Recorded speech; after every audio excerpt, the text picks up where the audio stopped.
Welcome to Arshita computer YouTube channel. Microsoft ವರ್ಡ್ನ ಯಾವ ರೀತಿ ಆಪ್ರೇಟ್ ಮಾಡೋದು ಅಂತ ಹೇಳ್ಬಿಟ್ಟು ಸ್ಟೆಪ್ ಬೈ ಸ್ಟೆಪ್ ಇವತ್ತಿನ ಕ್ಲಾಸಲ್ಲಿ ತಿಳ್ಕೊಳ್ಳೋಣ. ಮೊದಲಿಗೆ ವರ್ಡ್ನ ಓಪನ್ ಮಾಡ್ಕೋಬೇಕು. ವರ್ಡ್ನ ಓಪನ್ ಮಾಡ್ಕೊಳ್ಳೋಕ್ಕೆ ಸರ್ಚ್ ಬಾರ್ಗೆ ಬನ್ನಿ. ಸೊ ಸರ್ಚ್ ಬಾರಿಗೆ ಬಂದುಬಿಟ್ಟು ಒನ್ ಟೈಮ್ ಕ್ಲಿಕ್ ಮಾಡಿ ಆದಮೇಲೆ ಇಲ್ಲಿ ವರ್ಡ್ ಅಂತ ಹೇಳ್ಬಿಟ್ಟು ಟೈಪ್ ಮಾಡಿ.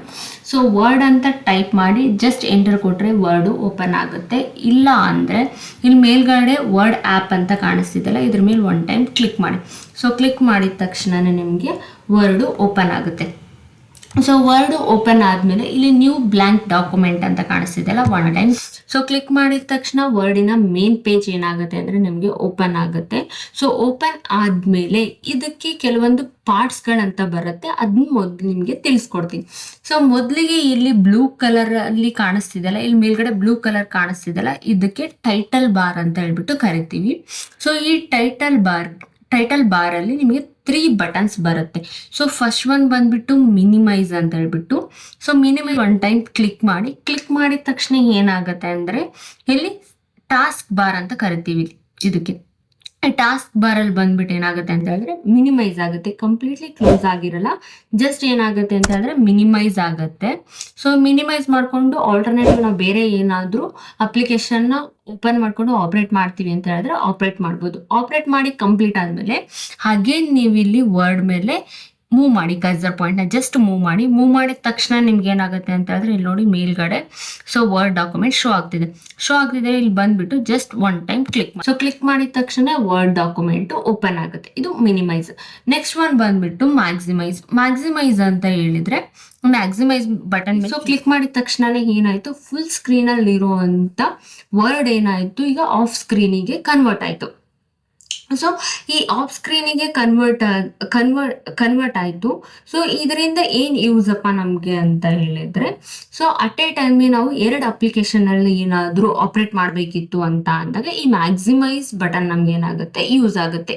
ಹೇಗೆ ಅಂದರೆ, ಸೊ ನಾನು ಇಲ್ಲಿ ಏನು ಮಾಡಿದ್ದೀನಿ, ಈಗ ಒಂದು ಸೈಡ್ ಏನು ಮಾಡಿದೆ ವರ್ಡ್ನ ಓಪನ್ ಮಾಡಿ ಇಟ್ಕೊಂಡಿದ್ದೀನಿ. ಸೊ ಇನ್ನೊಂದು ಸೈಡ್ ನಾನು ಏನು ಮಾಡ್ತೀನಿ ಅಂತ ಹೇಳಿದ್ರೆ ಕ್ರೋಮ್ನ ಓಪನ್ ಮಾಡ್ತೀನಿ. ಸೊ ಕ್ರೋಮ್ ಓಪನ್ ಮಾಡಿ ಇದ್ರೊಳಗಡೆ ನನಗೆ ಏನೋ ಒಂದು ಇನ್ಫಾರ್ಮೇಷನ್ ಬೇಕಾಗಿರುತ್ತೆ ವರ್ಡಿಗೆ ಹಾಕೊಳ್ಳೋ ಅಂಥದ್ದು. ಸೊ ಫಾರ್ ಎಕ್ಸಾಂಪಲ್ ನಾನು ಇಲ್ಲಿ ಏನು ಮಾಡ್ತೀನಿ, ಕಂಪ್ಯೂಟರ್ ಅಂತ ಹೇಳ್ಬಿಟ್ಟು ಟೈಪ್ ಮಾಡ್ತೀನಿ. ಸೊ ಕಂಪ್ಯೂಟರ್ ಅಂತ ಟೈಪ್ ಮಾಡಿ ಎಂಟರ್ ಕೊಡ್ತೀನಿ. ಸೊ ಎಂಟರ್ ಕೊಟ್ಟ ತಕ್ಷಣ ನಮ್ಗೆ ಏನಾಗುತ್ತೆ, ಇಲ್ಲಿ ಕಂಪ್ಯೂಟರ್ ಬಗ್ಗೆ ಇನ್ಫಾರ್ಮೇಷನ್ ಬಂತು. ಸೊ ಕಂಪ್ಯೂಟರ್ ಬಗ್ಗೆ ಇನ್ಫಾರ್ಮೇಷನ್ ಬಂದಿರೋದನ್ನ ಸ್ವಲ್ಪ ಬೇಕು ಅಂದರೆ ದೊಡ್ಡದು ಮಾಡ್ಕೋಬೋದು. ಇದನ್ನ ಜಸ್ಟ್ ಮೌಸ್ ತೊಗೊಂಡು ಈ ಥರ ಡ್ರ್ಯಾಗ್ ಮಾಡಿ. ಸೊ ಡ್ರ್ಯಾಗ್ ಮಾಡಿದ ತಕ್ಷಣ ನಿಮ್ಗೆ ಯಾವ ಸೈಜಿಗೆ ಬೇಕಲ್ಲ ಆ ಸೈಜಿಗೆ ಇದನ್ನ ಅಲೈನ್ ಮಾಡ್ಕೋಬೋದು ನೀವು. ನಾನು ಸ್ವಲ್ಪ ಕಾಣಿಸ್ಲಿ ಅಂತ ಹೇಳ್ಬಿಟ್ಟು ಸ್ವಲ್ಪ ದೊಡ್ಡ ಮಾಡ್ತಿದ್ದೀನಿ. ಸೊ ಬಂದಾದಮೇಲೆ ಫಸ್ಟ್ ಒನ್ ಇಲ್ಲಿ ಏನಿದೆ ನನಗೆ ಇದಿಷ್ಟು ಏನು ಬೇಕು ನನಗೆ. ಸೊ ಪ್ಯಾರಾಗ್ರಾಫಿ ಸ್ಟಾರ್ಟಿಂಗ್ ಏನು ಪ್ಯಾರಾಗ್ರಾಫಿ ಇದೆಲ್ಲ ಇದಿಷ್ಟು ಬೇಕು, ಇದಿಷ್ಟು ಸೆಲೆಕ್ಟ್ ಮಾಡಿಕೊಂಡೆ. ಸೊ ಸೆಲೆಕ್ಟ್ ಮಾಡಿಕೊಂಡು ಇದನ್ನು ವರ್ಡಿಗೆ ಬಂದೆ ಇವಾಗ. ಸೊ ವರ್ಡಿಗೆ ಬಂದು ಏನು ಮಾಡ್ತಿದ್ದೀನಿ ಅಂತ ಹೇಳಿದ್ರೆ ಇದನ್ನ ಮೂವ್ ಮಾಡ್ತೀನಿ. ಇದು ಮೂವ್ ಮಾಡೋದು ಹೇಗೆ ಏನು ಅಂತ ಹೇಳ್ಬಿಟ್ಟು ನಾನೆಲ್ಲ ನೆಕ್ಸ್ಟ್ ಕ್ಲಾಸಲ್ಲಿ ಹೇಳ್ತೀನಿ. ಜಸ್ಟ್ ಇದು ಮ್ಯಾಕ್ಸಿಮೈಸ್ ಹೆಂಗೆ ವರ್ಕ್ ಆಗುತ್ತೆ ಅಂತ ಹೇಳ್ಬಿಟ್ಟು. ಸೊ ಈ ಕಡೆದು ಏನು ಮಾಡಿದೆ ಅಂತಂದರೆ ಸೆಲೆಕ್ಟ್ ಮಾಡಿಕೊಂಡು ಇದರಲ್ಲಿ ಏನು ಮಾಡಿದೆ, ಈಗ ಅಂದರೆ ಕ್ರೋಮಲ್ಲಿ ನಾನು ಸರ್ಚ್ ಮಾಡಿ ಸೆಲೆಕ್ಟ್ ಮಾಡಿದೆ, ಅದನ್ನ ಏನು ಮಾಡಿದೆ ವರ್ಡಿಗೆ ಹಾಕ್ಕೊಂಡೆ. ಈ ಥರ ಮಲ್ಟಿಪಲ್ ಏನಾದರೂ ಅಪ್ಲಿಕೇಶನ್ನ ನಾವು ಅಟ್ ಎ ಟೈಮ್ನೇ ಯೂಸ್ ಮಾಡಬೇಕಿತ್ತು, ಅದರಲ್ಲಿರೋದು ಇದಕ್ಕೆ ಹಾಕ್ಬೇಕಿತ್ತು, ಇದರಲ್ಲಿರೋದು ಅದಕ್ಕೆ ಹಾಕ್ಬೇಕಿತ್ತು ಅಂತ ಅಂದಾಗ ನಮಗಿದು ಮ್ಯಾಕ್ಸಿಮೈಸ್ ಆಪ್ಷನ್ನು ಯೂಸ್ ಆಗುತ್ತೆ. ಸೊ ನಮಗೀಗ ಮ್ಯಾಕ್ಸಿಮೈಸ್ ಕಂಪ್ಲೀಟ್ ಆಯ್ತು, ನಾನು ಇನ್ಫಾರ್ಮೇಷನ್ ಹಾಕೊಳ್ಳೋದು ಅಂತ ಅಂದಮೇಲೆ ನಿಮಗೆ ಬೇಕು ಅಂತ ಹೇಳಿದ್ರೆ ಇದನ್ನ ಹಾಗೆ ಇಟ್ಕೋಬೋದು. ಸೊ ಇಲ್ಲ ಅಂತ ಹೇಳಿದ್ರೆ ನೀವು ಇಲ್ಲಿ ಕ್ಲೋಸ್ ಬಟನ್ ಇದೆಲ್ಲ ಕ್ಲೋಸ್ ಬಟನ್ ಕ್ಲಿಕ್ ಮಾಡಿದ ತಕ್ಷಣ ಕ್ಲೋಸ್ ಆಗುತ್ತೆ. ಸೊ ಈಗ ವರ್ಡಿಗೆ ಬಂದೆ, ಆಫ್ ಪೇಜಲ್ಲಿ ಆಗಿದೆ. ಈಗ ನನಗೆ ಈ ಆಫ್ ಪೇಜಲ್ಲಿ ಇರೋದನ್ನ ಮತ್ತೆ ನಾವು ಫುಲ್ ಪೇಜಿಗೆ ಮಾಡ್ಕೋಬೇಕು ಅಥವಾ ಫುಲ್ ಸ್ಕ್ರೀನ್ ಮಾಡ್ಕೋಬೇಕಿತ್ತು ಅಂತ ಅಂದರೆ ಇಲ್ಲಿ ಅಗೇನ್ ಮ್ಯಾಕ್ಸಿಮೈಸ್ ಬಟನ್ ಏನಿದೆಲ್ಲ ಒನ್ ಟೈಮ್ ಕ್ಲಿಕ್ ಮಾಡಿ. ಸೊ ಕ್ಲಿಕ್ ಮಾಡಿದ ತಕ್ಷಣ ಏನಾಗುತ್ತೆ ಅಂತ ಹೇಳಿದ್ರೆ ಫುಲ್ ಸ್ಕ್ರೀನಿಗೆ ಬರುತ್ತೆ. ಸೊ ಫುಲ್ ಸ್ಕ್ರೀನ್ ಇರೋದು ಆಫ್ ಸ್ಕ್ರೀನಿಗೆ ಮತ್ತು ಆಫ್ ಸ್ಕ್ರೀನ್ ಇರೋದು ಫುಲ್ ಸ್ಕ್ರೀನ್ ಮಾಡಬೇಕು ಅಂತ ಹೇಳಿದ್ರೆ ಸೇಮ್ ಇದೇ ಬಟನ್ನೇ ನೀವು ಯೂಸ್ ಮಾಡ್ಕೊಳ್ತೀರಾ. ಸೊ ಇದಾದಮೇಲೆ ಲಾಸ್ಟ್ ಒನ್ ನಮಗೆ ಇಂಟು ಮಾರ್ಕ್ ಏನಿದೆಯಲ್ಲ ಇದಕ್ಕೆ ಕ್ಲೋಸ್ ಅಂತ ಹೇಳ್ಬಿಟ್ಟು ಕರಿತೀವಿ. ಸೊ ನಿಮ್ಮದು ಕಂಪ್ಲೀಟ್ ವರ್ಕ್ ಆದಮೇಲೆ ಕ್ಲೋಸ್ ಮಾಡೋಕೆ ಏನು ಮಾಡ್ತೀವಿ ಅಂದರೆ ಈ ಕ್ಲೋಸ್ ಬಟನ್ನ ಯೂಸ್ ಮಾಡ್ಕೊಳ್ತಾ ಹೋಗ್ತೀವಿ. ಸೊ ಇದು title bar. So title bar ಆದಮೇಲೆ ನೆಕ್ಸ್ಟು ಕೆಳಗಡೆಗೆ ಬಂದರೆ ಈ ಫೈಲು, ಓಮು, ಇನ್ಸರ್ಟ್. ಸೊ ಇದು ಫೈಲಿಂದ ಹಿಡಿದು ಅಪ್ ಅಷ್ಟು ಇಲ್ಲಿವರೆಗೂ ಏನ್ ಕಾಣಿಸ್ತಿದೆ ಅಲ್ಲ, ಇದು ಅಷ್ಟಕ್ಕೂ ಕೂಡ ನಾವೇನಂತ ಕರಿತೀವಿ ಅಂತಂದ್ರೆ ಮೆನ್ಯೂಸ್ ಅಂತ ಹೇಳ್ಬಿಟ್ಟು ಕರಿತೀವಿ. ಫೈಲು, ಓಮು, ಇನ್ಸರ್ಟು, ಡ್ರಾ, ಡಿಸೈನ್ ಇದೆಲ್ಲ ಏನಿದೆಲ್ಲ ಇದೆಲ್ಲದಕ್ಕೂ ಕೂಡ ಮೆನ್ಯೂಸ್ ಅಂತ ಹೇಳ್ಬಿಟ್ಟು ಕರಿತೀವಿ. ಈ ಮೆನ್ಯೂಸ್ಗಳಿರೋ ಅಂತ ಒಂದು ಬಾರಿಗೆ ಮೆನು ಬಾರ್ ಅಂತ ಹೇಳ್ಬಿಟ್ಟು ಕರಿತೀವಿ. ಇದಾದ್ಮೇಲೆ ನೆಕ್ಸ್ಟ್ ಕೆಳಗಡೆಗೆ ಬಂದ್ರೆ ನಮ್ಗೆ ಇಲ್ಲೇನ್ ಕಾಣಿಸ್ತಿದೆಯಲ್ಲ, ಇದಕ್ಕೆ ರಿಬ್ಬನ್ ಬಾರ್ ಅಂತ ಹೇಳ್ಬಿಟ್ಟು ಕರಿತೀವಿ. ಸೊ ಈ ರಿಬ್ಬನ್ ಬಾರ್ ಏನಪ್ಪಾ ಅಂತ ಹೇಳಿದ್ರೆ ಮೇಲ್ಗಡೆ ಮೆನ್ಯೂಸ್ಗಳು ಏನಿದ್ವಲ್ಲ, ಫೈಲು, ಓಮು, ಇನ್ಸರ್ಟ್ ಅಂತ ಹೇಳ್ಬಿಟ್ಟು ಅದ್ರೊಳಗಡೆ ಯಾವ್ಯಾವ ಟೂಲ್ ಬರುತ್ತಲ್ಲ ಆ ಎಲ್ಲಾ ಟೂಲ್ಗಳ ಇನ್ಫಾರ್ಮೇಶನ್ ನಮ್ಗೆ ಈ ರಿಬ್ಬನ್ ಬಾರ್ ಅಲ್ಲಿ ಸಿಗ್ತಾ ಹೋಗುತ್ತೆ. ಸೊ ಅದಾದ್ಮೇಲೆ ನೆಕ್ಸ್ಟ್ ಒನ್ ಕೆಳಗಡೆಗೆ ಬಂದ್ರೆ ನಿಮ್ಗೆ ಇಲ್ಲೇನು 1 2 3 4 ಅಂತ ಹೇಳ್ಬಿಟ್ಟು ಏನ್ ಕಾಣಿಸ್ತಿತ್ತಲ್ಲ, ಇದಕ್ಕೆ ರೂಲರ್ ಅಂತ ಹೇಳ್ಬಿಟ್ಟು ಕರಿತೀವಿ. ಈ ರೂಲರ್ ಬಂದ್ಬಿಟ್ಟು ನಾವು ಮಾರ್ಜಿನ್ ನ ಅಡ್ಜಸ್ಟ್ ಮಾಡ್ಕೊಳಕ್ಕೆ, ಈ ಪೇಜಿನ ಮಾರ್ಜಿನ್ ಅಡ್ಜಸ್ಟ್ ಮಾಡ್ಕೊಳಕ್ಕೆ ಯೂಸ್ ಮಾಡ್ಕೊಳ್ತೀವಿ. ಅದಾದ್ಮೇಲೆ ನೆಕ್ಸ್ಟ್ ಇಲ್ಲಿ ಮೇಲ್ಗಡೆ ಇದೆಲ್ಲ, ಇದು ಟಾಪ್ ಅಲ್ಲಿ ಇರುವಂತದ್ದಾಗಿರ್ಬೋದು ಅಥವಾ ನಿಮಗೆ ಲೆಫ್ಟ್ ಸೈಡ್ ಅಲ್ಲಿ ಇಲ್ಲಿ 1 2 3 ಅಂತ ಹೇಳ್ಬಿಟ್ಟು ಕಾಣಿಸ್ತಿದೆಯಲ್ಲ, ಇವೆರಡೂ ಕೂಡ ಏನಪ್ಪಾ ಅಂತ ಹೇಳಿದ್ರೆ ರೂಲರ್ ಅಂತ ಕರಿತೀವಿ. ಇವು ಎರಡೂ ಕೂಡ ಮಾರ್ಜಿನ್ ಅಂದ್ರೆ ಪೇಜಿನ ಮಾರ್ಜಿನ್ ಸೆಟ್ ಮಾಡ್ಕೊಳಕ್ಕೆ ಏನಾಗುತ್ತೆ ಅಂದ್ರೆ ನಮ್ಗೆ ಯೂಸ್ ಆಗುತ್ತೆ. ಇದಾದ್ಮೇಲೆ ನೆಕ್ಸ್ಟ್ ಒನ್, ಇಲ್ಲಿ ನಾನು ಏನ್ ಟೈಪ್ ಮಾಡಿದ್ನಲ್ಲ, ಇಲ್ಲೇನ್ ಬ್ಲಾಂಕ್ ಇತ್ತು ಮೊದಲಿಗೆ, ಈ ಕೆಲವೊಂದು ಟೆಕ್ಸ್ಟ್ ನಾನು ಅಲ್ಲಿ ಟೈಪ್ ಮಾಡಿದ್ವಿ. ಇದಕ್ಕೆ ವರ್ಕಿಂಗ್ ಏರಿಯಾ ಅಂತ ಹೇಳ್ಬಿಟ್ಟು ನಾವು ಕರಿತೀವಿ, ಅಥವಾ ಡಾಕ್ಯುಮೆಂಟ್ ಏರಿಯಾ ಅಂತ ಕೂಡ ಕರಿತೀವಿ ನಾವು. ಇದಾದ್ಮೇಲೆ ನೆಕ್ಸ್ಟ್ ಒನ್ ನಿಮ್ಗೆ ಇಲ್ಲಿ ರೈಟ್ ಸೈಡ್ ಬಂದ್ರೆ ಈ ಮೌಸ್ ತಗೊಂಡು ನಾನು ಏನ್ ಈ ತರ ಅಪ್ ಡೌನ್ ಮಾಡ್ತಿದ್ದೀನಿ, ಇದಕ್ಕೆ ಸ್ಕ್ರೋಲರ್ ಅಂತ ಹೇಳ್ಬಿಟ್ಟು ಕರಿತೀವಿ. ಈ ಸ್ಕ್ರೋಲರ್ ಬಂದ್ಬಿಟ್ಟು ನಮ್ಗೆ ಪೇಜ್ ನ ಅಪ್ಪು ಮತ್ತೆ ಡೌನ್ ಮಾಡ್ಕೊಳಕ್ಕೆ ಏನಾಗುತ್ತೆ ಅಂತ ಹೇಳಿದ್ರೆ ಯೂಸ್ ಆಗ್ತಾ ಹೋಗುತ್ತೆ. ನೆಕ್ಸ್ಟ್ ಒನ್ ಬಂದು ಇಲ್ಲಿ, ಸೊ ಇಲ್ಲಿ ಏನ್ ಕಾಣಿಸ್ತಿದೆಯಲ್ಲ ನಮ್ಗೆ ಇದು ಸ್ಟೇಟಸ್ ಬಾರ್ ಅಂತ ಕರಿತೀವಿ. ಇಲ್ಲಿ ನಾನು ಮೌಸ್ ಏನ್ ಮೂವ್ ಮಾಡ್ತಿದ್ದೀನಲ್ಲ ಇದಕ್ಕೆ ಸ್ಟೇಟಸ್ ಬಾರ್ ಅಂತ ಕರಿತೀವಿ. ಈ ಸ್ಟೇಟಸ್ ಬಾರ್ ಬಂದ್ಬಿಟ್ಟು ಹೇಗ್ ವರ್ಕ್ ಮಾಡುತ್ತೆ ಅಂತ ಹೇಳಿದ್ರೆ, ಇಲ್ಲೇನ್ ನಿಮಗೆ ನಾನು ಡಾಕ್ಯುಮೆಂಟ್ ಏರಿಯಾ ಅಂತ ಹೇಳ್ಬಿಟ್ಟು ಹೇಳಿದ್ನಲ್ಲ, ಈ ಡಾಕ್ಯುಮೆಂಟ್ ಏರಿಯಾ ಸ್ಟೇಟಸ್ ಏನಿದೆ ಅನ್ನೋದನ್ನ ನಮ್ಗೆ ತಿಳಿಸ್ಕೊಡುತ್ತೆ. ಹೇಗೆ ಅಂದ್ರೆ ಇಲ್ಲಿ ಫಸ್ಟ್ ಒನ್ ಏನ್ ತೋರಿಸ್ತಿದೆ, ಪೇಜ್ 1 of 1 ಅಂತ ತೋರಿಸ್ತಿದೆ.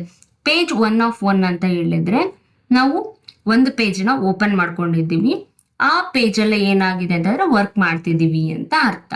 ಈಗ ನಾನು ಏನ್ ಮಾಡ್ತೀನಿ, ಲಾಸ್ಟ್ ಒನ್ಗೆ ಕರ್ಸರ್ ಪಾಯಿಂಟ್ ಇಟ್ಟು ಕಂಟ್ರೋಲ್ ಎಂಟರ್ ಕೊಟ್ರೆ ನಿಮ್ಗೆ ಸೆಕೆಂಡ್ ಪೇಜ್ ಓಪನ್ ಆಗುತ್ತೆ. ಸೆಕೆಂಡ್ ಪೇಜ್ ಓಪನ್ ಆಯ್ತು.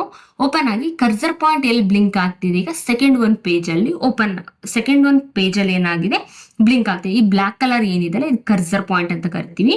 ಇದು ಸೆಕೆಂಡ್ ಒನ್ ಪೇಜ್ ಅಲ್ಲಿ ಏನಾಗ್ತಿದೆ ಬ್ಲಿಂಕ್ ಆಗ್ತಿದೆ. ಸೊ ಈಗ ಪೇಜ್ ನ ಸ್ಟೇಟಸ್ ಏನಾಗಿದೆ ಅಂತ ನೋಡೋಣ ನಾವು. ಇಲ್ಲಿ ಬಂದು 2 of 2 ಅಂತ ತೋರಿಸ್ತಿದೆ. 2 of 2 ಅಂತ ಹೇಳಿದ್ರೆ 2 ಪೇಜಸ್ ನ ಓಪನ್ ಮಾಡಿದ್ದೀರಾ, cursor point second one page ಅಲ್ಲಿ ಏನಾಗ್ತಿದೆ ಅಂತ ಹೇಳಿದ್ರೆ ಬ್ಲಿಂಕ್ ಆಗ್ತಿದೆ, ಅಂದ್ರೆ ಇದೆ ಅಂತ ಹೇಳ್ಬಿಟ್ಟು ಇದು ಹೇಳ್ತಾ ಇದೆ. ಈಗ ಏನ್ ಮಾಡ್ತೀನಿ, ನಾನು ಮೇಲ್ಗಡೆ ಹೋಗ್ತೀನಿ. ಸೊ ಮೇಲ್ ಹೋಗಿ ಕರ್ಸರ್ ಪಾಯಿಂಟ್ ತಗೊಂಡು ಫಸ್ಟ್ ಒನ್ ಪೇಜ್ ಅಲ್ಲಿ ಕ್ಲಿಕ್ ಮಾಡ್ತೀನಿ. ಸೊ ಕ್ಲಿಕ್ ಮಾಡಿದ ತಕ್ಷಣ ಈ ಪೇಜ್ ಸ್ಟೇಟಸ್ ಏನ್ ತೋರಿಸ್ತಿದೆ, 1 of 2 ಅಂತ ತೋರಿಸ್ತಿದೆ. 1 of 2 ಅಂತ ಹೇಳಿದ್ರೆ ಮೊದಲನೇ ಪೇಜ್ ಅಲ್ಲಿ ಕರ್ಸರ್ ಪಾಯಿಂಟ್ ಇದೆ, ಟೋಟಲಿ 2 ಪೇಜಸ್ ನ ಓಪನ್ ಮಾಡಿದಿರಾ ಅಂತ ಹೇಳ್ಬಿಟ್ಟು ಈ ತರ.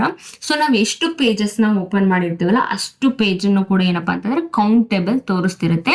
ಜೊತೆಗೆ ಈಗ ಪ್ರೆಸೆಂಟ್ ಕರ್ಸರ್ ಪಾಯಿಂಟ್ ಎಲ್ಲಿದೆ ಅನ್ನೋದನ್ನ ತೋರಿಸ್ತಾ ಇರುತ್ತೆ. ಇದಾದ್ಮೇಲೆ ನೆಕ್ಸ್ಟ್ ಒನ್, ಇಲ್ಲಿಗೆ ಬಂದಾಗ ಏನಾಗಿದೆ, ವರ್ಡ್ಸ್ ಅಂದ್ರೆ ನಾವು ಎಷ್ಟು ವರ್ಡ್ ನ ಟೈಪ್ ಮಾಡಿದೀವಿ ಅನ್ನೋದನ್ನ ತೋರಿಸ್ತಿರುತ್ತೆ.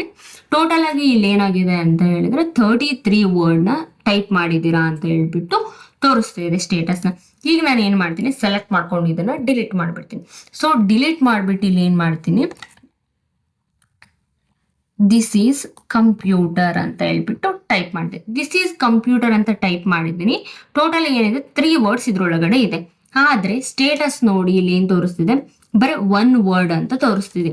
ಯಾಕೆ 1 ವರ್ಡ್ ಅಂತ ತೋರಿಸ್ತಿದೆ ಅಂತ ಆದ್ರೆ ನಾನು ಎಲ್ಲೂ ಅದಕ್ಕೆ ಏನ್ ಮಾಡಿಲ್ಲ, ಸ್ಪೇಸ್ ಕೊಟ್ಟಿಲ್ಲ, ಕಂಟಿನ್ಯೂ ಏನ್ ಮಾಡಿದೀನಿ ಅಂದ್ರೆ ಟೈಪ್ ಮಾಡ್ಕೊಳ್ತಾ ಬಂದಿದ್ದೀನಿ. ಹಾಗಾಗಿ ಇಲ್ಲಿ 1 ವರ್ಡ್ ಅಂತ ತೋರಿಸ್ತಾ ಇದೆ. ಅದೇ ಈಗ ನಾನು ಏನ್ ಮಾಡ್ತೀನಿ, ದಿಸ್ ಆದ್ಮೇಲೆ 1 ಸ್ಪೇಸ್ ಕೊಡ್ತೀನಿ, ಅದಾದ್ಮೇಲೆ ಈಸ್ ಆದ್ಮೇಲೆ ಅಗೇನ್ 1 ಸ್ಪೇಸ್ ನ ಕೊಡ್ತೀನಿ. ಸೊ ಈಗ ದಿಸ್ ಆದ್ಮೇಲೆ 1 ಸ್ಪೇಸು, ಈಸ್ ಆದ್ಮೇಲೆ 1 ಸ್ಪೇಸ್ ಕೊಟ್ಟ ತಕ್ಷಣ ಇಲ್ಲಿ ಸ್ಟೇಟಸ್ ಬಂದ್ ನೋಡಿ 3 ವರ್ಡ್ಸ್ ಅಂತ ಹೇಳ್ಬಿಟ್ಟು ತೋರಿಸ್ತಿದೆ. ಅಂದ್ರೆ ನಮ್ಗೆ ಟೋಟಲ್ ಆಗಿ ಇದೇನಪ್ಪ ಅಂದ್ರೆ ಸ್ಪೇಸ್ ನ ಕನ್ಸಿಡರೇಷನ್ ಮಾಡುತ್ತೆ. ಸೊ ನೀವು 1 ವರ್ಡ್ ಆದ ತಕ್ಷಣ 1 ಸ್ಪೇಸ್ ಕೊಟ್ರಿ ಅಂತಂದ್ರೆ ಏನಾಗುತ್ತೆ, ಅದು 1 ವರ್ಡ್ ಅಂತ ಕನ್ಸಿಡರೇಷನ್ ಆಗುತ್ತೆ. ನೆಕ್ಸ್ಟ್ ವರ್ಡ್ ನ ಟೈಪ್ ಮಾಡ್ತೀರಾ, ಸ್ಪೇಸ್ ಕೊಟ್ರೆ 2 ವರ್ಡ್ಸ್ ಅಂತ ತೋರಿಸುತ್ತೆ. ಈ ತರ ಎಲ್ಲೆಲ್ಲಿ ಸ್ಪೇಸಸ್ ಬರುತ್ತಲ್ಲ ಅಲ್ಲಿಗೆ ಒಂದೊಂದು ವರ್ಡ್ ಅಂತ ಹೇಳ್ಬಿಟ್ಟು ಕೌಂಟೇಬಲ್ ನಮ್ಗೆ ತೋರಿಸ್ತಾ ಹೋಗುತ್ತೆ. ಆಮೇಲೆ ನೆಕ್ಸ್ಟ್ ಒನ್ ಬಂದ್ಬಿಟ್ಟು ಲ್ಯಾಂಗ್ವೇಜ್, ಯಾವ ಲ್ಯಾಂಗ್ವೇಜ್ ನ ಯೂಸ್ ಮಾಡ್ತಿದೀವಿ ಅನ್ನೋದನ್ನ ತೋರಿಸುತ್ತೆ. ಆಮೇಲೆ ನೆಕ್ಸ್ಟ್ ಒನ್ ಇಲ್ಲಿಗೆ ರೈಟ್ ಸೈಡಿಗೆ ಬಂದ್ರೆ ನಿಮಗೆ ಫೋಕಸ್ ಅಂತ ಇದೆ. ಅಂದ್ರೆ ಜಸ್ಟ್ ಪೇಜ್ ಮಾತ್ರ ಫೋಕಸ್ ಮಾಡಬೇಕು ಅಂತ ಅಂದಾಗ ನಾವು ಫೋಕಸ್ ಆಪ್ಷನ್ ತಗೋಬಹುದು. ಇಲ್ಲಿ ಏನಾದ್ರೂ ಕರೆಕ್ಷನ್ಸ್ ಏನಾದ್ರೂ ಇದ್ರೆ ನಾವು ಮಾಡ್ಕೋಬಹುದು. ಇಲ್ಲಿಂದ ಅಗೇನ್ ಪ್ರೀವಿಯಸ್ ಪೊಸಿಷನ್ ಬರಬೇಕು ಅಂತಂದ್ರೆ ಒನ್ ಟೈಮ್ ನಿಮ್ ಕೀಬೋರ್ಡ್ ಅಲ್ಲಿ ಎಕ್ಸ್ಕೇಪ್ ಬಟನ್ ನ ಪ್ರೆಸ್ ಮಾಡಿದ ತಕ್ಷಣ ನೀವು ಬಿಫೋರ್ ಪೊಸಿಷನ್ ಗೆ ಬರ್ತೀರಾ. ಸೊ ಬಂದಾದ್ಮೇಲೆ ನೆಕ್ಸ್ಟ್ ಒನ್ ಬಂದ್ಬಿಟ್ಟು ರೀಡ್ ಮೋರ್ ಅಂತ ಇದೆ. ಸೊ ಇಲ್ಲಿ ರೀಡ್ ಮೋರ್ ಮೇಲೆ ಒನ್ ಟೈಮ್ ಕ್ಲಿಕ್ ಮಾಡಿದ ತಕ್ಷಣ ನಿಮ್ಗೆ ಫುಲ್ ಅಂದ್ರೆ ರೀಡಿಂಗ್ ಮೋಡ್ ಅಲ್ಲಿ ನಮ್ಗೆ ಓದಕ್ಕೆ ಯಾವ ತರ ಬೇಕಲ್ಲ ಆ ತರ ಏನಾಗುತ್ತೆ ಅಂತಂದ್ರೆ ಪೇಜ್ ತೋರಿಸ್ತಾ ಇರುತ್ತೆ. ಇಲ್ಲಿಂದ ಅಗೇನ್ ಹೊರಗಡೆ ಬರಬೇಕು ಅಂತಂದ್ರೆ ಎಕ್ಸ್ಕೇಪ್ ಕೊಡ್ಬೇಕು. ನೆಕ್ಸ್ಟ್ ಒನ್ ಬಂದ್ಬಿಟ್ಟು ಪ್ರಿಂಟ್ ಲೇಔಟ್ ಅಂತ ಅಂದ್ರೆ ನಾವ್ ಈಗ ಇರೋ ಪೊಸಿಷನ್ ಏನಪ್ಪಾ ಅಂತಂದ್ರೆ ಪ್ರಿಂಟ್ ಲೇಔಟ್ ಅಂತ ಹೇಳ್ಬಿಟ್ಟು ಕರಿತೀವಿ. ಅಂದ್ರೆ ಪ್ರಿಂಟ್ ಕೊಟ್ಟಾಗ ನಮ್ಗೆ ಯಾವ ತರ ಬೇಕಲ್ಲ ಆ ತರ ಏನಾಗುತ್ತೆ ಅಂತಂದ್ರೆ ತೋರಿಸ್ತಾ ಇರುತ್ತೆ. ಅದಾದ್ಮೇಲೆ ನೆಕ್ಸ್ಟ್ ಒನ್ ಬಂದ್ಬಿಟ್ಟು ವೆಬ್ ಅಂತ ತೋರಿಸುತ್ತೆ. ವೆಬ್ ಲೇಔಟ್ ಅಂತಂದ್ರೆ ವೆಬ್ ಪೇಜಸ್ ಎಲ್ಲ ಹೇಗಿರುತ್ತಲ್ಲ ನಮ್ಗೆ, ಸೊ ಆ ತರ ಬೇಕಿತ್ತು ಅಂತ ಹೇಳಿದ್ರೆ ಆ ತರ ಕೂಡ ತಗೋಬಹುದು. ಬಟ್ ನಾವು ಇವು ಮೂರಲ್ಲೂ ಕೂಡ ಏನ್ ಮಾಡ್ತೀವಿ ಅಂತ ಹೇಳಿದ್ರೆ ಯಾವಾಗ್ಲೂ ಪ್ರಿಂಟ್ ಲೇಔಟ್ ಅಂತ ಇದೆಲ್ಲ, ಸೊ ಆ ಪೊಸಿಷನ್ ಅಲ್ಲೇ ವರ್ಕ್ ಮಾಡ್ತಾ ಹೋಗ್ತೀವಿ. ಅದಾದ್ಮೇಲೆ ನೆಕ್ಸ್ಟ್ ಒನ್ ಬಂದ್ಬಿಟ್ಟು ಝೂಮಿಂಗ್ ಆಪ್ಷನ್ ಇದು. ಸೊ ಝೂಮಿಂಗ್ ಆಪ್ಷನ್ ಬಂದ್ಬಿಟ್ಟು ಪೇಜು ಚಿಕ್ಕದಾಗ ಬೇಕಾ ನಿಮಗೆ ದೊಡ್ಡದಾಗ ಬೇಕಾ ಅಂತ ಹೇಳ್ಬಿಟ್ಟು. ಸೊ ಇದು ಮಿನಿಮಮ್ ಅಂತ ಹೇಳಿದ್ರೆ 10 ಇಂದ ಸ್ಟಾರ್ಟ್ ಆಗುತ್ತೆ. 10 ಇಂದ ಹಿಡಿದು ಮ್ಯಾಕ್ಸಿಮಮ್ ಅಪ್ ಟು 100 ವರ್ಗೂ ಇದೆ. ಸೊ ನೀವು ಎಷ್ಟಾದ್ರೂ ನೀವು ಸೈಜ್ ನ ಸೆಟ್ ಮಾಡ್ಕೋಬಹುದು. ಇಲ್ಲಿ ಮೈನಸ್ ಇದೆಲ್ಲ ಇದ್ರ ಮೇಲೆ ಕ್ಲಿಕ್ ಮಾಡಿದ್ರೆ ಏನಾಗುತ್ತೆ ಚಿಕ್ಕದಾಗ್ತಾ ಹೋಗುತ್ತೆ ಪೇಜು. ಅದಾದ್ಮೇಲೆ ಇಲ್ಲಿ ಪ್ಲಸ್ ಇದೆಲ್ಲ ಇಲ್ಲಿಗೆ ಬಂದು ಕ್ಲಿಕ್ ಮಾಡ್ಕೊಂತ ಬಂದ್ರೆ ಏನಾಗುತ್ತೆ ಅಂತ ಹೇಳಿದ್ರೆ ದೊಡ್ಡದಾಗುತ್ತೆ. ನಮಗೆ ಈ ತರ ಕ್ಲಿಕ್ ಮಾಡ್ಕೊಳಕ್ ಆಗಲ್ಲ ಪ್ಲಸ್ ಮತ್ತೆ ಮೈನಸ್ ಮೇಲೆ ಅಂತ ಹೇಳಿದ್ರೆ ಡೈರೆಕ್ಟ್ ಆಗಿ ಇಲ್ಲೊಂದು ಈ ಆಪ್ಷನ್ ಕಾಣಿಸ್ತಿದೆಲ್ಲ ಇದ್ರ ಮೇಲೆ ಬಂದು just mouse one time click ಮಾಡಿ ನೀವು ಚಿಕ್ಕದ್ ಬೇಕು ಅಂತ ಹೇಳಿದ್ರೆ ಚಿಕ್ಕದ್ ಮಾಡ್ಕೋಬಹುದು, ದೊಡ್ಡದ್ ಬೇಕು ಅಂತ ಹೇಳಿದ್ರೆ ದೊಡ್ಡದ್ ಮಾಡ್ಕೋಬಹುದು. ಸೊ ಯಾವಾಗ್ಲೂ ನಾರ್ಮಲಿ ಏನಾಗಿರುತ್ತೆ ಅಂತ ಹೇಳಿದ್ರೆ 100% ಅಲ್ಲಿ ಏನಾಗುತ್ತೆ ಝೂಮ್ ಆಪ್ಷನ್ ಇಟ್ಕೊಂಡು ವರ್ಕ್ ಮಾಡ್ತಾ ಇರ್ತೀವಿ ನಾವು. ಸೊ ಇದಿಷ್ಟು ಕೂಡ ಏನಾಗುತ್ತೆ ಅಂತ ಹೇಳಿದ್ರೆ ಬಾರ್ ಬಗ್ಗೆ ಆಗಿತ್ತು. ಇದಾದ್ಮೇಲೆ ನೆಕ್ಸ್ಟ್ ಒನ್ ಬಂದ್ಬಿಟ್ಟು ಟಾಸ್ಕ್ ಬಾರ್ ಅಂತ ಹೇಳ್ಬಿಟ್ಟು ಕರಿತೀವಿ. ಇಲ್ಲಿ ಏನಿದೆ ಅಲ್ಲ ಇದಿಷ್ಟಕ್ಕೂ ಕೂಡ ನಾವೇನಂತ ಕರಿತೀವಿ ಅಂತ ಹೇಳಿದ್ರೆ ಟಾಸ್ಕ್ ಬಾರ್ ಅಂತ ಕರಿತೀವಿ. ಈ ಟಾಸ್ಕ್ ಬಾರ್ ಅಲ್ಲಿ ಸ್ಟಾರ್ಟ್ ಬಟನ್ ಇರುತ್ತೆ, ಸರ್ಚ್ ಬಟನ್ ಇರುತ್ತೆ. ಅದಾದ್ಮೇಲೆ ನಾವು ಯಾವ್ದಾದ್ರು ಆಪ್ನ ಏನಾದ್ರು ಅಂದ್ರೆ ನಮಗೆ ಪ್ರತಿ ಸರಿನೂ ಸರ್ಚ್ ಮಾಡಿ ವರ್ಡ್ ಆಗಿರ್ಬೋದು, ಎಕ್ಸೆಲ್ ಆಗಿರ್ಬೋದು ಅಥವಾ ಬೇರೆ ಯಾವ್ದಾದ್ರು ಅಪ್ಲಿಕೇಶನ್ಸ್ ನಂಗೆ ಓಪನ್ ಮಾಡ್ಕೊಳಕ್ ಆಗಲ್ಲ, ತುಂಬಾ ರಿಕ್ವೈರ್ಮೆಂಟ್ ಇರುವಂತ ಎಲ್ಲಾನು ಕೂಡ ಏನ್ ಮಾಡ್ಬೋದು ಅಂತ ಹೇಳಿದ್ರೆ ಈ ಟಾಸ್ಕ್ ಬಾರ್ ಅಲ್ಲಿ ಪಿನ್ ಮಾಡ್ಕೋಬಹುದು ಅಪ್ಲಿಕೇಶನ್. ನಾನು ಇಲ್ಲೆಲ್ಲ ಮಾಡ್ಕೊಂಡಿದ್ದೀನಿ ನೋಡಿ, ಕ್ರೋಮ್ ಆಗಿರ್ಬೋದು, ವಾಟ್ಸಪ್ ಆಗಿರ್ಬೋದು, ಫೋಲ್ಡರ್ ಆಗಿರ್ಬೋದು, ಈ ತರ ನಿಮ್ಗೂ ಯಾವ್ದು ಬೇಕು ಅದನ್ನ ಏನ್ ಮಾಡ್ಕೋಬಹುದು ಅಂತ ಹೇಳಿದ್ರೆ ಟಾಸ್ಕ್ ಬಾರ್ ಅಲ್ಲಿ ಪಿನ್ ಮಾಡ್ಕೊಂಡಿರ್ಬೋದು. ಅದಾದ್ಮೇಲೆ ನೆಕ್ಸ್ಟ್ ಒನ್ ಬಂದ್ಬಿಟ್ಟು ನೀವೀಗ ಪ್ರೆಸೆಂಟ್ ಯಾವ್ಯಾವ್ದು ವರ್ಕ್ ಮಾಡ್ತಿರ್ತೀರಲ್ಲ, ಯಾವ್ದಾವ್ದು ಓಪನ್ ಮಾಡ್ಕೊಂಡು ವರ್ಕ್ ಮಾಡ್ತಿರ್ತೀರಲ್ಲ ಅದೆಲ್ಲದು ಕೂಡ ಏನಾಗುತ್ತೆ ಅಂದ್ರೆ ತೋರಿಸ್ತಾ ಇರುತ್ತೆ ಇಲ್ಲಿ. ಆಮೇಲೆ ನೆಕ್ಸ್ಟ್ ಒನ್ ಬಂದ್ಬಿಟ್ಟು ರೈಟ್ ಸೈಡಿಗೆ ಬಂದ್ರೆ ನಿಮಗೆ ಇಲ್ಲಿ ಮೈಕ್ ಏನಾದ್ರು ಕನೆಕ್ಟ್ ಅಂದ್ರೆ ಅಡಿಷನಲ್ ಡಿವೈಸಸ್ ಏನಾದ್ರು ಕನೆಕ್ಟ್ ಆಗಿತ್ತು ಅಂತಂದ್ರೆ ಅದೆಲ್ಲನೂ ತೋರಿಸ್ತಿರುತ್ತೆ. ಇಲ್ಲಿದೆ ನೋಡಿ ಮೈಕ್ ಕನೆಕ್ಟ್ ಆಗಿದಾಗ ಮೈಕ್ ತೋರಿಸ್ತಿದೆ. ನೆಕ್ಸ್ಟ್ ಇಂಟರ್ನೆಟ್ ಇಂದ ಇಲ್ಲಿ ಏನಿದೆಲ್ಲ ಇದು ಇಂಟರ್ನೆಟ್ ಕನೆಕ್ಟ್ ಆಗಿದ್ದಾನೆ ಇಲ್ಲ ಅನ್ನೋದು ತೋರಿಸ್ತಿರುತ್ತೆ. ನೆಕ್ಸ್ಟ್ ಒನ್ ಬಂದ್ಬಿಟ್ಟು ಇದು ಸ್ಪೀಕರ್ ಇದು ವ್ಯಾಲ್ಯೂಮ್ ಎಷ್ಟಿದೆ ಅಂತ ಹೇಳ್ಬಿಟ್ಟು ಇಲ್ಲಿ ಸೌಂಡ್ ಏನಾದ್ರು ಬೇಕು ಅಂತಂದ್ರೆ ಜಾಸ್ತಿ ಕಡಿಮೆ ಮಾಡ್ಕೊಳಕ್ ಏನ್ ಮಾಡ್ತೀವಿ ಇಲ್ಲಿ ಯೂಸ್ ಮಾಡ್ಕೊಳ್ತೀವಿ ಇದನ್ನ. ಇದಾದ್ಮೇಲೆ ನೆಕ್ಸ್ಟ್ ಇಲ್ಲಿ ಲ್ಯಾಪ್ಟಾಪಿನ ಬ್ಯಾಟ್ರಿ ಎಷ್ಟಿದೆ ಅನ್ನೋದು ಕೂಡ ಇಲ್ಲೇ ತೋರಿಸ್ತಿರುತ್ತೆ. ಅದ್ರ ಪಕ್ಕಕ್ಕೆ ಬಂದ್ರೆ ನಿಮಗೆ ಇಲ್ಲಿ ಡೇಟ್ ಅಂಡ್ ಟೈಮ್ನ ತೋರಿಸ್ತಾ ಇರುತ್ತೆ. ಇಲ್ಲಿ ಬಂದ್ರೆ ಡೇಟ್ ಅಂಡ್ ಟೈಮ್ ಇದಿಷ್ಟು ಕೂಡ ಏನಾಗಿರುತ್ತೆ ಅಂತ ಹೇಳಿದ್ರೆ ಟಾಸ್ಕ್ ಬಾರ್ ಅಲ್ಲಿ ಇರುತ್ತೆ. ಸೊ ಇಷ್ಟು ನಿಮ್ಗೆ ಏನಪ್ಪಾ ಅಂತ ಹೇಳಿದ್ರೆ MS Word ನ ಪಾರ್ಟ್ಸ್ ಆಯ್ತು. ಇದು ಜಸ್ಟ್ ಹಂಗೆ ಮೇನ್ ಕಾನ್ಸೆಪ್ಟ್ ನಾನು ಹೇಳ್ಬಿಡ್ತೀನಿ ಇವಾಗ ಒಂದ್ಸರಿ ರಿವೈಸ್. ಇಲ್ಲಿ ಫಸ್ಟ್ ಒನ್ ಇರೋದಕ್ಕೆ ಟೈಟಲ್ ಬಾರ್ ಅಂತ ಕರಿತೀವಿ. ಟೈಟಲ್ ಬಾರ್ ಅಲ್ಲಿ 3 ಬಟನ್ಸ್ ಬರುತ್ತೆ, ಮಿನಿಮೈಸ್, ಮ್ಯಾಕ್ಸಿಮೈಸ್ ಮತ್ತೆ ಕ್ಲೋಸ್ ಬಟನ್ ಅಂತ ಹೇಳ್ಬಿಟ್ಟು. ನೆಕ್ಸ್ಟ್ ಒನ್ ಬಂದ್ಬಿಟ್ಟು ಫೈಲ್, ಹೋಮ್, ಇನ್ಸರ್ಟ್ ಇವೆಲ್ಲಕ್ಕೂ ಕೂಡ ಮೆನು ಅಂತ ಕರಿತೀವಿ. ಮೆನೂಸ್ ಅಂತ ಕರಿತೀವಿ. ಮೆನೂಸ್ ಇರೋಂಥ ಒಂದು ಬಾರ್ಗೆ ಮೆನು ಬಾರ್ ಅಂತ ಹೇಳ್ಬಿಟ್ಟು ಕರಿತೀವಿ. ಇದಾದ್ಮೇಲೆ ನೆಕ್ಸ್ಟ್ ಒನ್ ಬಂದ್ಬಿಟ್ಟು ಇದಕ್ಕೆ ರಿಬ್ಬನ್ ಬಾರ್ ಅಂತ ಕರಿತೀವಿ. ಈ ರಿಬ್ಬನ್ ಬಾರ್ ಅಲ್ಲಿ ಏನಪ್ಪಾ ಅಂತಂದ್ರೆ ಹೋಮ್ ಮೆನುಸ್ಗಳಲ್ಲಿ ಇರುವಂತ ಎಲ್ಲಾ ಟೂಲ್ಗಳು ಕೂಡ ಏನಾಗಿರುತ್ತೆ ಅಂತ ಹೇಳಿದ್ರೆ ನಿಮ್ಗೆ ಇಲ್ಲಿ ರಿಬ್ಬನ್ ಬಾರ್ ಅಲ್ಲಿ ಇರುತ್ತೆ. ಅದಾದ್ಮೇಲೆ ನೆಕ್ಸ್ಟ್ ಒನ್ ರೂಲರು, ಇದು ಮತ್ತೆ ಇದಕ್ಕೆ ರೂಲರ್ ಅಂತ ಕರಿತೀವಿ. ಅದಾದ್ಮೇಲೆ document area. So document area ಆದ್ಮೇಲೆ ನೆಕ್ಸ್ಟ್ ಒನ್ ಬಂದ್ಬಿಟ್ಟು ಇದಕ್ಕೆ ಸ್ಕ್ರೋಲರ್ ಅಂತ ಹೇಳ್ಬಿಟ್ಟು ಕರಿತೀವಿ. ಸ್ಕ್ರೋಲರ್ ಆದ್ಮೇಲೆ ಇದು ಸ್ಟೇಟಸ್ ಬಾರ್ ಆದ್ಮೇಲೆ ಇದು ಟಾಸ್ಕ್ ಬಾರ್. ಇದಿಷ್ಟು ಕೂಡ ಏನಾಗಿತ್ತು ಅಂತ ಹೇಳಿದ್ರೆ MS Word ನ ಪಾರ್ಟ್ಸ್ಗಳಾಗಿತ್ತು.